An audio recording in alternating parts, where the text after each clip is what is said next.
Alright, let's get straight to the point. Homemade lemonade. It's the drink that screams summer, and yet so many people just dump sugar and lemon juice in water, give it a stir, and call it a day. But I'm here to show you how to make the lemonade, one that's fresh, balanced, and honestly just a little bit addictive. First things first, ingredients. You only need 3 fresh lemons, sugar, and cold water. That's it. But the magic is in how you treat them. Let's talk lemons. Go for the juiciest, plumpest ones you can find.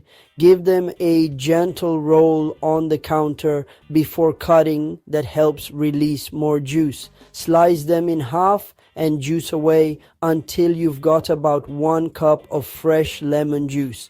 Trust me, those bottled lemon juices, they just don't cut it for this.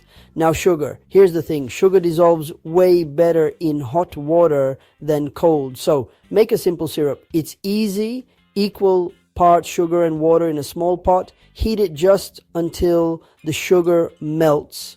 And boom. No grainy lemonade ever. For a classic pitcher, I use 1 cup sugar and 1 cup water for the syrup. Now grab a big pitcher, pour in your fresh lemon juice, your syrup, and about 3 to 4 cups of cold filtered water. Here's where you dial it in. Taste as you go. Want it tangier? Add a little more lemon. Too sharp? Splash in more water or a touch more syrup. This is your lemonade. Make it the way you love.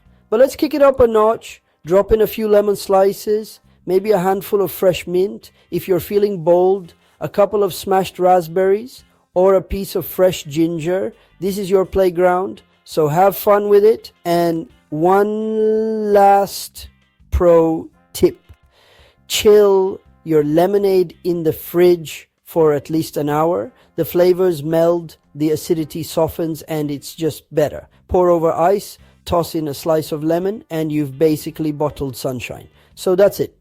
The ultimate guide to perfect lemonade. Simple, fresh, and totally customizable. Next time you want to impress a guest, or honestly, just treat yourself, skip the store-bought stuff and make it from scratch. You'll never go back.